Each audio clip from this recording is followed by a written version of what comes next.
Sheriff Jake Thompson was just settling into his recliner, a steaming cup of coffee in one hand and the TV remote in the other, when the aggressive knocking at his front door shattered his peaceful morning.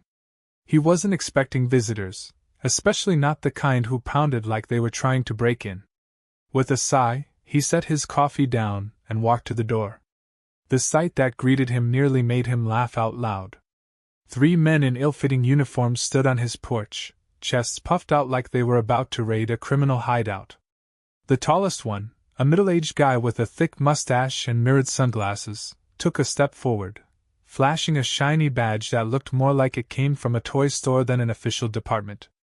"Sir," the mustached man said in a deep, authoritative voice, "we need you to step outside immediately." Jake raised an eyebrow, crossing his arms over his chest. "And who might you be?" "We're with the HOA Enforcement Unit," the man announced, his 2 lackeys nodding seriously behind him. "You've violated multiple neighborhood ordinances, and we're here to bring you in." Jake stared at them for a long moment, trying to decide if they were joking or just incredibly stupid. "The HOA has an enforcement unit now?" he asked, playing along. "We do," the mustached man said, lifting his chin. "And we don't tolerate non-compliance." The absurdity of the situation was almost too much. Jake knew his HOA had always been a little overzealous, but this was next-level nonsense. The mustached man reached into his pocket and pulled out a folded piece of paper, dramatically flipping it open.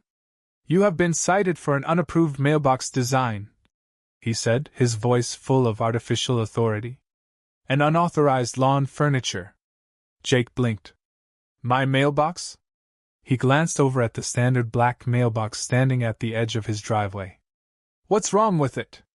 "It doesn't conform to the HOA's latest aesthetic guidelines," one of the lackeys chimed in, looking down at his own clipboard as if reading from a script. "Section 4, subsection B, line 12. And my lawn furniture?" Jake continued, motioning to his porch, where 2 perfectly normal Adirondack chairs sat untouched. "It's, The mustached man hesitated, glancing at his clipboard, then back up at Jake. "It's unapproved." Jake fought the urge to smirk. "So, let me get this straight. You're trying to arrest me for a mailbox and patio chairs? This isn't a joke," the mustached man snapped, stepping forward. "Non-compliance with HOA ordinances is a serious matter. You're coming with us." Jake folded his arms. "And where exactly are you planning to take me?" The man squared his shoulders. "To our holding facility." At that, Jake couldn't hold back his laughter. "You mean to tell me the HOA has a jail?" The mustached man's face turned red. "It's not a jail, it's a compliance center." Jake took a slow breath, rubbing his jaw. "I see." He pretended to think it over. "Well, gentlemen, I hate to break it to you, but I'm a little busy today. So I'll have to decline your invitation." The mustached man's patience snapped. "That's it," he barked. "Turn around and put your hands behind your back." Jake didn't move. "Or what?" One of the lackeys stepped up, pulling out a cheap pair of handcuffs that looked like they'd break if you sneezed too hard. "Do it now, sir, or we'll be forced to take action." Jake sighed, shaking his head. "All right." He turned slightly, reaching down to his hip, not for a weapon, but for the small radio clipped to his belt. With a quick press of the button, he sent out a silent distress signal to his deputies, all without breaking eye contact with the so-called officers. The mustached man grinned, clearly thinking he'd won. "That's right," he said smugly. "You're learning your place." Jake held back another chuckle. "Oh, I know my place." As soon as the lackey stepped forward to slap the flimsy cuffs on him, Jake moved. In a single, swift motion, he grabbed the man's wrist, twisted it behind his back, and spun him toward the nearest car. The man yelped as his face smacked against the hood. The mustached man staggered back. "Hey! What the hell do you think you're doing?" Jake glanced at him, still holding the struggling man in place. "Performing a citizen's arrest." The second lackey reached for something on his belt, probably a fake citation book or another laminated sheet of nonsense. But he froze as the sound of approaching sirens filled the air.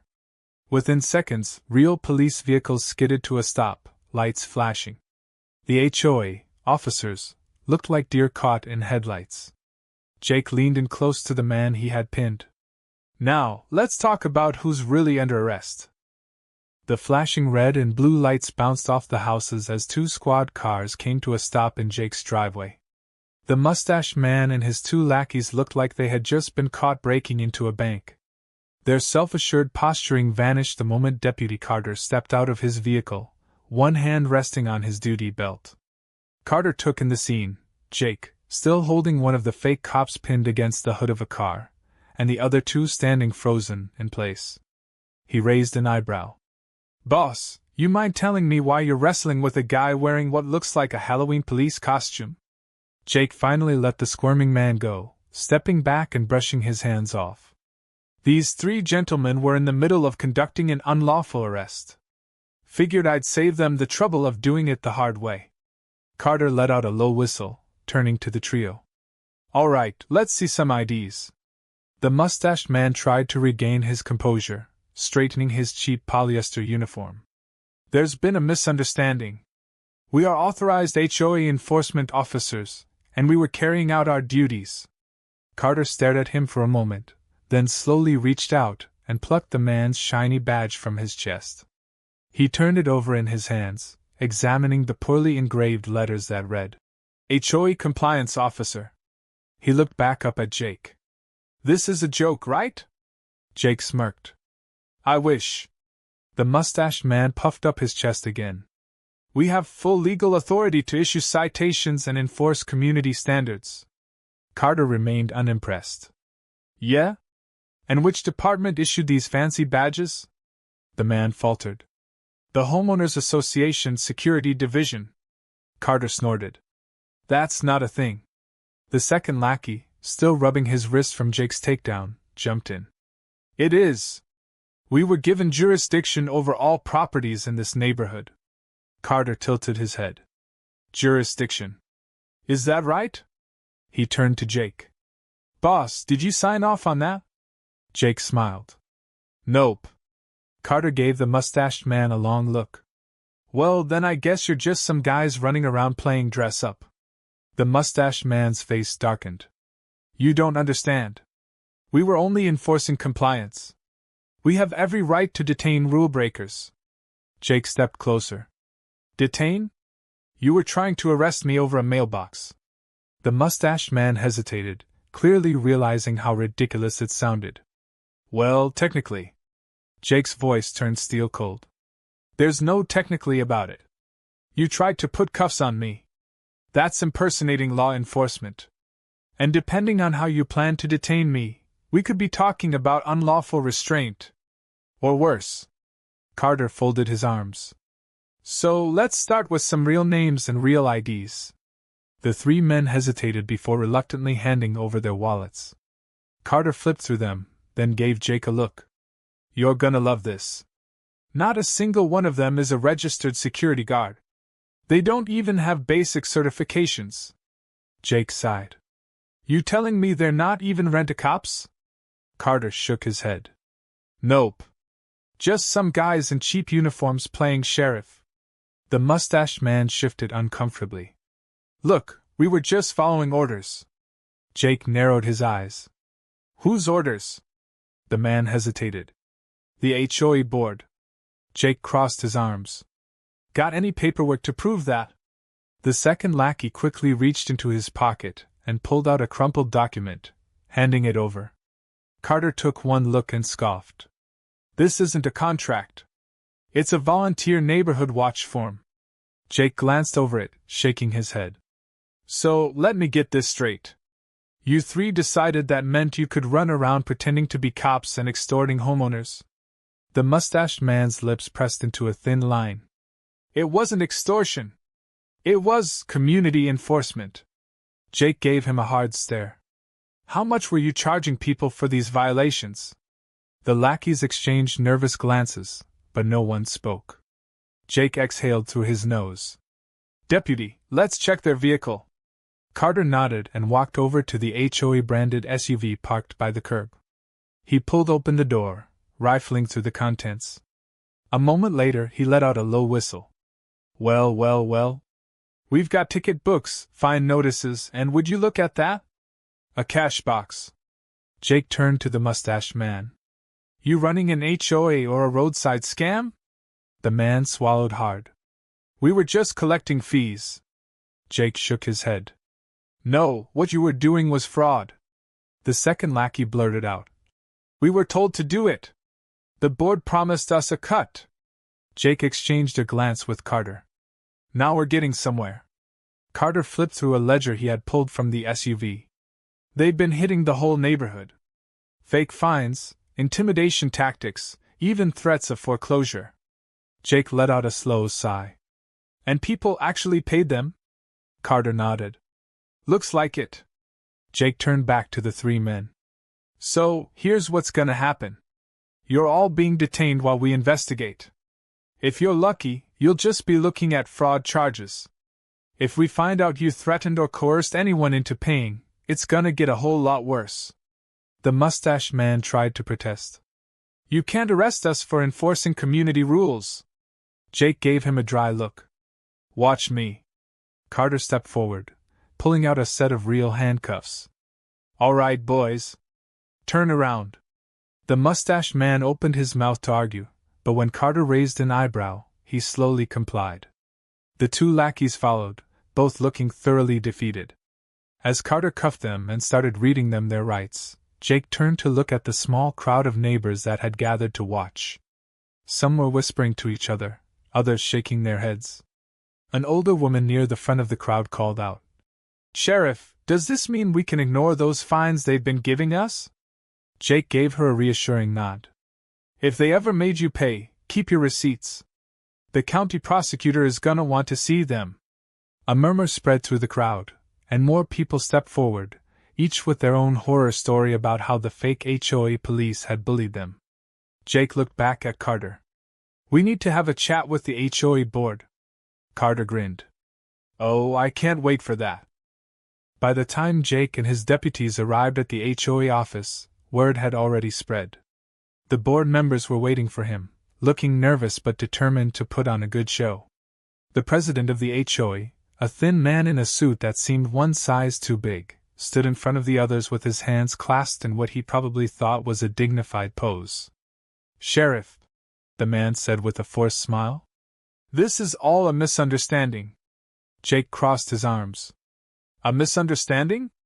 You mean the part where your so-called officers tried to arrest me? Or the part where they were running a fine collection racket? The president cleared his throat. We were simply trying to maintain order in the community. There have been complaints. Jake cocked his head. Complaints about what, exactly? The president hesitated, then gestured vaguely. Non-compliance. Jake smirked. You mean mailboxes and patio chairs? A woman with short, silver hair, another board member, spoke up. Sheriff, we have to enforce neighborhood standards. People buy homes here because they expect a certain level of decorum. Jake eyed her. And does decorum include hiring unqualified thugs to shake down homeowners? The silver-haired woman stiffened. They were simply volunteers. Jake pulled out the fake citation book from the so-called HOA police. Volunteers who were charging fines, threatening arrests, and pocketing cash. That's not volunteer work. That's fraud. The board members shifted uncomfortably. The president tried to salvage the situation. Look, maybe we got a little overzealous. But surely we can handle this internally. There's no need to involve law enforcement. Jake let out a low chuckle. Too late for that. Your boys are already in cuffs, and we've got plenty of evidence. If I were you, I'd start thinking about a lawyer. The president's smile faltered. Surely, there's a way to resolve this amicably. Jake took a step closer. You want amicable? Start by refunding every single dollar these guys took from homeowners. Then we'll talk about what happens next. The silver-haired woman sniffed. This is outrageous. The HOA has operated this way for years. Jake gave her a hard look. Yeah?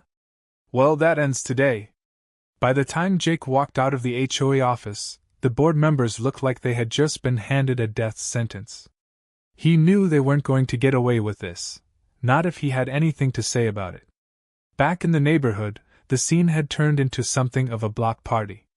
People were out on their lawns, chatting animatedly, swapping stories about their own encounters with the fake cops. Some were laughing, others were fuming. An older man in a golf cap approached Jake. "Sheriff, I got fined $200 last month for excessive yard decorations." He gestured to his modestly decorated lawn, which had nothing more than a bird feeder and a small garden gnome. A younger woman stepped up next. "They charged me $300 for parking my car in my own driveway overnight." Another neighbor groaned. "I had to pay $500 because my grass was 1 inch too high. And they threatened to double it if I didn't cut it within 24 hours. Jake shook his head. "Y'all are getting your money back, one way or another." The crowd erupted in cheers. Someone even popped open a beer and handed it to Jake, who accepted it with a grin. Deputy Carter wandered over, looking amused. "This might be the first time I've seen a sheriff's investigation turn into a community festival." Jake took a sip of his beer. "People love seeing justice served." Carter smirked. "Well, you're about to love this. Just got word from the prosecutor's office.